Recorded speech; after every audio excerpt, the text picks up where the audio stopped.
Welcome to the Killer Innovation Show, the longest continuously produced podcast in history. Each week, Phil McKinney brings you the insights and strategies to amplify your creativity and innovation skills. Here's your host, Phil McKinney.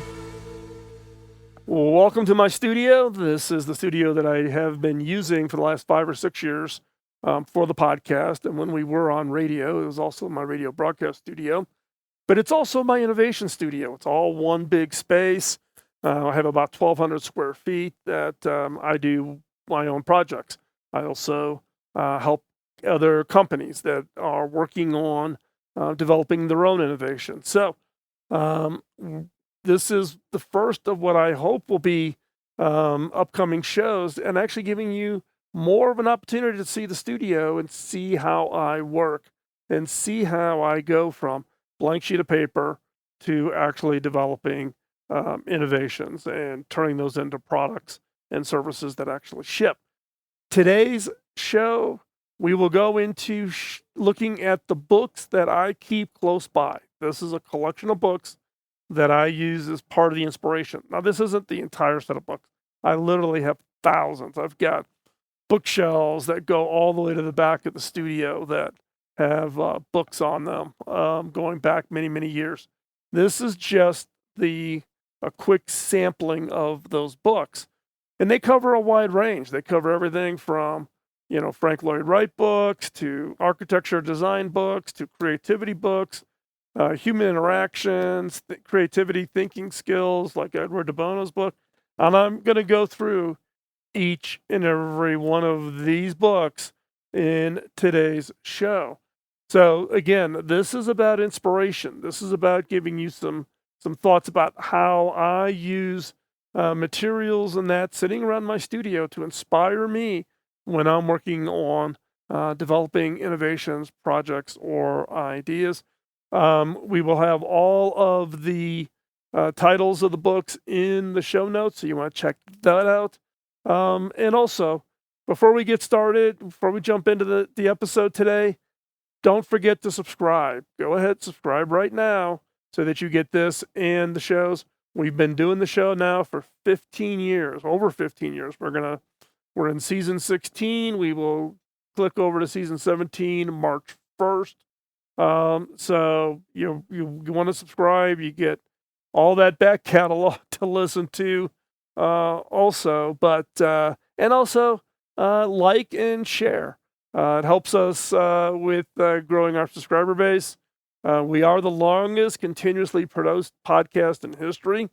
We're proud of that. We get the award for tenacity and endurance. We've been doing this nonstop since 2005. So do that for me, will you please? Go ahead and subscribe, like, and share. And with that, let's jump into today's episode.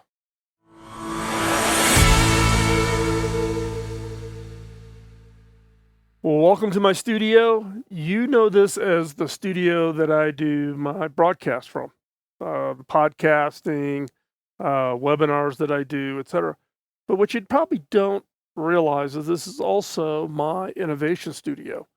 So the whole studio is outfitted with everything from hardware gear, where I have built prototypes using Raspberry Pis, to my sketchbooks, my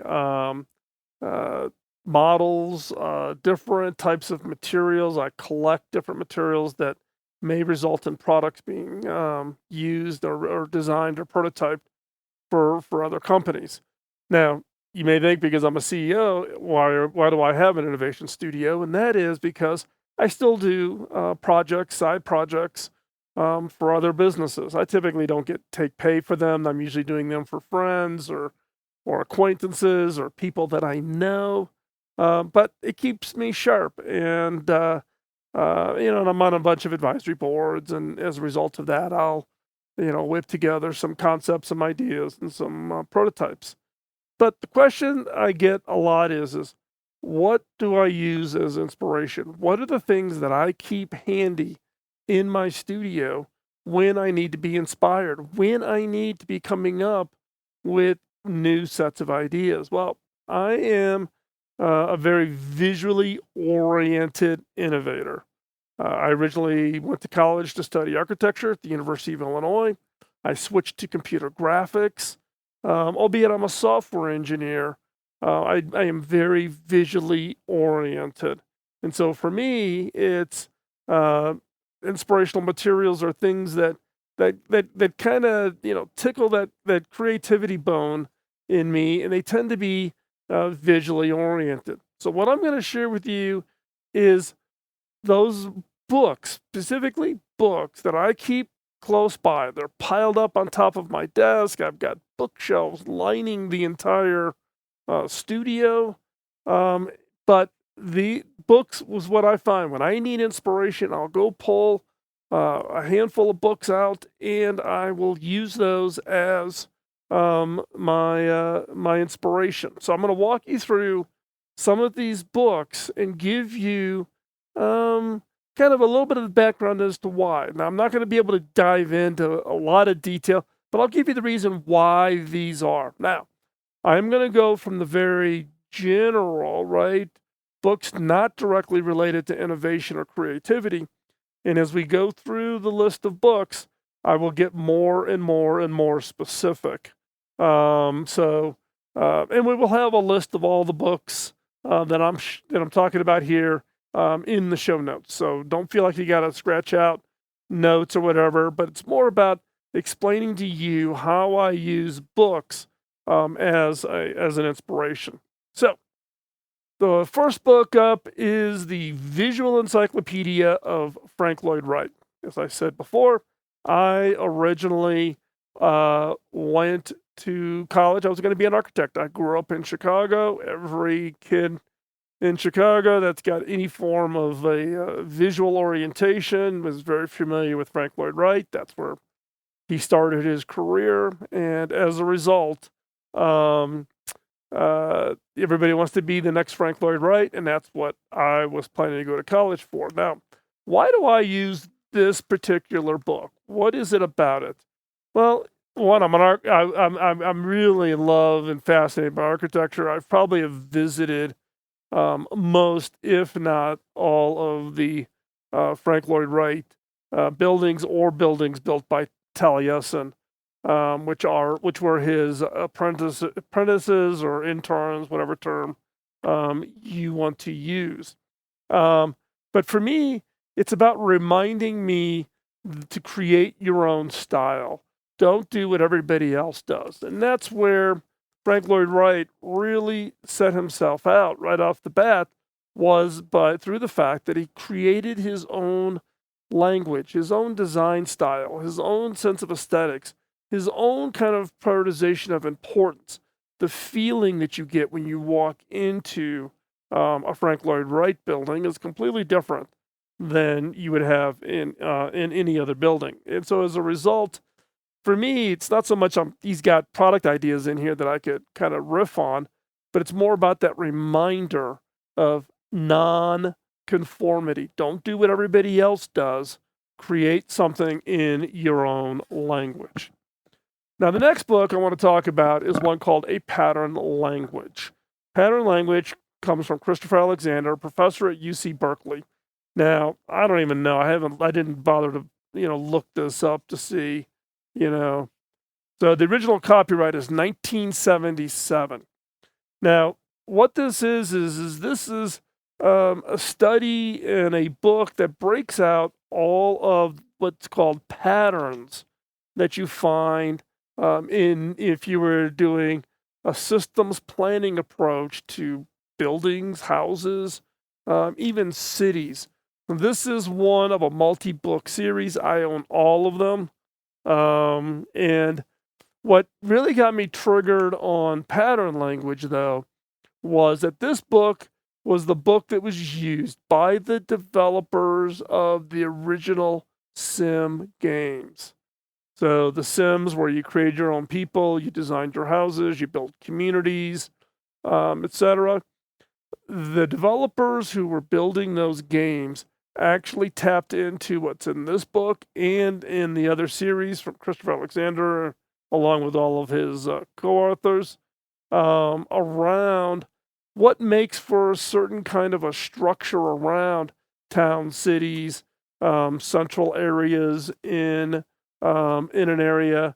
How do you think about the balance between residential, commercial, um, things like sporting areas or shopping centers, etc. So, and again, this is not so much being I can't, you can't take what's in this book and directly apply it to a new product or a new service, but it helps me think about the fact that there are these patterns. There are patterns that make and generate a certain kind of a feeling, a certain kind of an experience, and that's what this reminder is. And actually, it's quite interesting because there's a number of things in this book that does take into account how to create that feeling. How do you create a feeling of excitement around walking into a space or experiencing something? So, again, pattern language, Christopher Alexander. Not sure how easy, how hard it is to create this book. I've had this book forever. And when I bought it, it was, let's see, $49.95. So who knows what they're charging now. But I've got the entire collection of this, and it keeps a prominent position on my bookshelf. The next book I wanted to talk about was one called Designing Interactions, put together by Bill Moogridge. And you can see by the list of all the authors down the left-hand side, it's a hardback book, but it's about how do you design experiences. And it takes the experiences from a variety of different experiences. So, in fact, we just talked about Chris Alexander. Will Wright, who is the developer of The Sims, used the pattern language book that I just showed you, and it actually talks a little bit about it here in how they developed the game. What was the original concept? What was it they were trying to do? How they do the design work, etc. The one area of particular interest that I wanted to point out was Dennis Boyle and the development of the Palm 5. If you're old enough to remember the Palm product lines and the handsprings, and then the Trio, which became the phone for it, the accessories like cameras, and then ultimately resulting in the product. I was always a big Palm in love with it, and I had the opportunity when I was the CTO for Hewlett Packard to actually buy Palm and bring it into HP. I was part of that executive team that negotiated the deal. I led the technical due diligence to acquire WebOS and the overall products. This is a great book because it gives you it's a single book, but you get a wide range. It's got like the original work on dealing with things like Google, etc. Great book. Good one to have in your library. Again, it's a pretty big book, but I have it and I keep it in a pretty prominent place. The next book I want to talk about is The Universal Principles of Design. And this is talking about, it's kind of the collection of all of what I would call the design rules that you should. Now, there's a lot of other books out there that maybe even are a little bit more current on this, but this is a case of not only showing you what to do, but also where problems crop up in the form of what doesn't work. For instance, it talks about even things like how do you design your user interfaces for your menus in correlation to the importance of placement of accelerators and brakes in cars.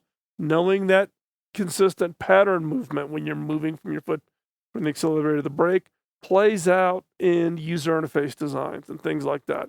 Again, another one to kind of give you some good insights. I've actually, over the years, I've developed checklists out of this book and the Designing Interactions. And I use those checklists literally as a way to, think about um, what not to do, what things to avoid, those kinds of things. Now, this is actually the second book in a series from Michael Michalko. This book is called Cracking Creativity. The one prior to that is one that most everybody has, which is Thinker Toys. And Thinker Toys is, if you don't have it and you're in the innovation space, go get it. Just get it. Michael has done a phenomenal job of really literally collecting up all the tools, all of the approaches, all of the ways of running brainstorming and the use of Scamper and thousands of others kinds of it. In this case, and you can tell, I mean, I've actually got underlines in this book. It tells you how often I go back and refer to this. But again, this is kind of a reminder, less about the specific tools, but actually walks you through, and then of coming up with new ideas. In fact, here's one that says, cut up the indexes of your books and throw those fragments into a fishbowl, and then randomly pull them out and use those as sparking points. Right? I put it. My comment here is possible software system could create a book or create an application or a tool. But again, I have this book. I have Thinker Toys. It's actually, I've lent it out to somebody. So I didn't have it, or I would have been showing that one. I also have the Think Pack, which are the cards that go with Thinker Toys. Pretty much anything Michael puts out, I buy. So he's one of those authors that gets it. He's a great, great, great collector of creativity and innovation tools that everybody can use, and he explains them in a very clear and concise way. So anything Michael produces, go ahead and get it. And then the other book in the kind of creativity space that I love is the 6 Thinking Hats from Dr. DeBono. Now, Dr. DeBono never realized. I haven't never had a chance to meet with him, and I haven't followed his career most recently. I mean, he has put out books periodically, but I kind of got turned on to the whole creativity and innovation space by a TV show that he did that was broadcast on the U.S. PBS stations back when I was a kid. And I programmed my parents' VHS tape recorder. I taped the show. It wasn't always reliable. I drove my parents nuts to make sure I was home so I could watch it, have my notebook out so I could take notes. And he basically taught over a series of, I think it was like 6 or 7 shows, a small audience of everything from kids to adults, men, women, different things about unleashing your own creativity. And I just loved it. I loved it. And that's what kind of sparked me into eventually going in and doing work in the innovation space. So this is, if you're not familiar with it, it's not a very thick book. It's a pretty quick read. The different colors of what Dr. DeBono refers to as the hats forces you to play a certain role when you are trying to innovate. That can be, you're the optimist, you're the pessimist, you're the whatever. And then you rotate the hats. So everybody gets a chance to kind of play. Some people are the builders, some are the rational thinkers. So again, if you have not read this, you should get this book. And again, it's not so much of an inspiration because once you read it, you kind of get it. but it's another book that I actually keep on my shelf close by my desk to remind me about um, changing my perspective. Don't just think I can innovate by myself and I can come up with really great ideas. I literally have to run through the hats and play all the different roles through that process. So it's more of a, seeing this spine on my shelf reminds me that it takes more. You're not going to innovate by yourself. It's a team. It is clearly a team sport. So now, as you know, I went through that. I went through kind of my architecture books that I use as inspiration, my design books, so the Universal Principles of Design, and then Designing Interactions. And then we got into the innovation and creativity books. Now, here are a couple of other books. These are more fun, but I think I love these books. I keep them handy. It just kind of makes me laugh. This one is The World's Worst Inventions. It's the most stupid gadgets machines ever made. Now, this particular book is very graphically oriented. You may not always agree. Like it says, the Easy Bake Oven was a stupid, was not a great product. The floating bed. We got the hula hoop in here. We've got different kinds of airplanes, car alarm systems.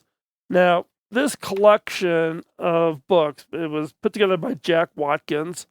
I'm not sure you'll even be able to find this book because you can't tell, but I've got a torn off sticker here, which means it tells me that I got it off like the $1 bin at Barnes and Noble or some bookstore, Borders, when Borders was still around. And so I probably pulled it up out of the bin. But again, what's really interesting is in some cases, this book was done. This book's got to be 15 years old. And so some of the things that they in here say are stupid or worst inventions actually went on to become big successes. Be careful of saying that a new product or a new invention or a new innovation is the worst, because it may just be timing. When this version of that product came out, may not be all that great, right? People may think of the old Yahoo site as being horrible, right? But then Google came along and replaced it with a better search engine. So even though this book tries to put a kind of a stake in the ground that says, these are the worst ideas, that are out there, in reality, you have to be a little careful because the timing may not be right. And after this book came out, a number of things in this book actually turned out to be really great ideas. So I use this again as just a visual, set of ideas, things that you maybe thought about that, went away because they didn't make it. But you never know. There might be new technologies that all of a sudden came out and are now more practical today with today's technology. So again, The World's Worst Inventions by Jack Watkins. And then this is a book that is not so much, it's kind of in a similar vein as Worst Inventions, but it's also a book that talks about things that is not about invention so much, but it's also about human failings, things that just don't work out, or humans got involved in it, right? So these are all kind of funny pictures, right? Hard to see this one, but it's a sign in the front of a store. It says, "We're here to serve you," and their only hours are 10 to 2 on Wednesday. Or this one at I guess would be at a hardware store where it says it's unbreakable, yet you can see the broken piece. And again, this one is actually a funny, humorous book Um, and in this one, gets into just reminding us of just human nature and things that we may think are funny. I mean, this one is actually hilarious, right? So this is Winnie the Pooh in a ring, and it's called a poo splash zone, and it's a toilet seat. So, um, so this is again just reminding us of the human failings of what goes on out there. No matter how well you think you've designed something, people can do the unexpected with whatever innovation, product, service that you can think of. And so, um, this one's a little bit close to home. You can't see it, but that's a traditional sign that you see when you come into the state of Colorado, which is where I live and where my studio's at. It says, "Welcome to colorful Colorado." And it's pretty much white and gray. Welcome to winter in Colorado. So, again, fail harder. This comes from the failblog.org.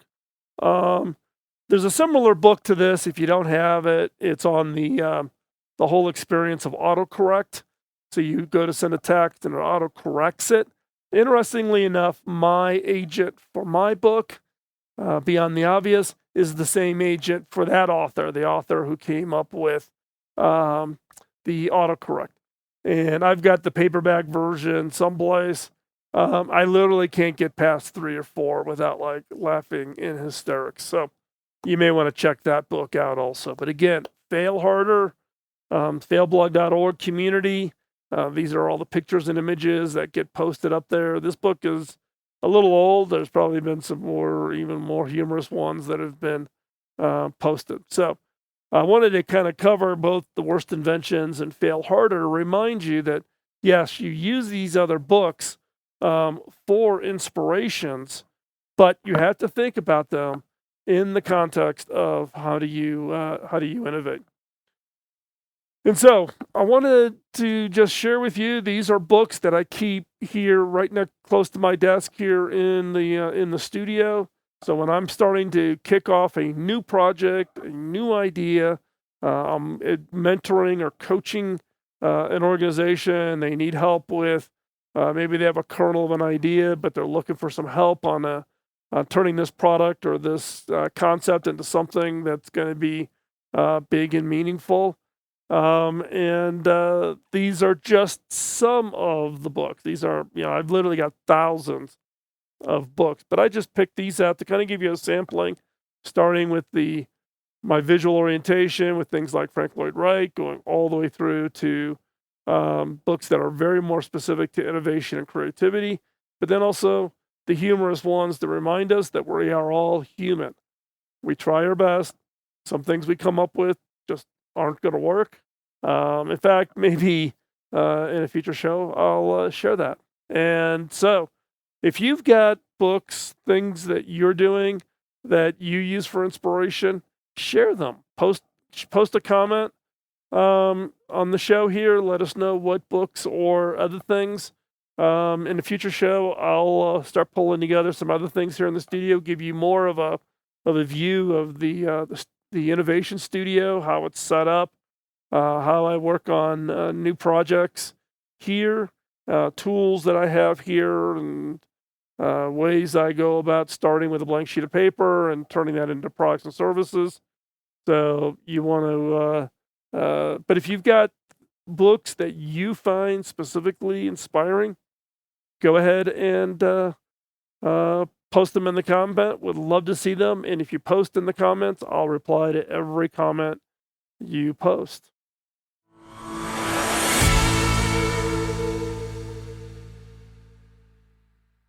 Thanks for joining us on today's show. One of the things I did want to share with you as we wrap this up today is that all of the books that we covered in today's episode, we will have all that information in the show notes. So you don't have to worry about trying to go back and listen and grab them. Check out the show notes.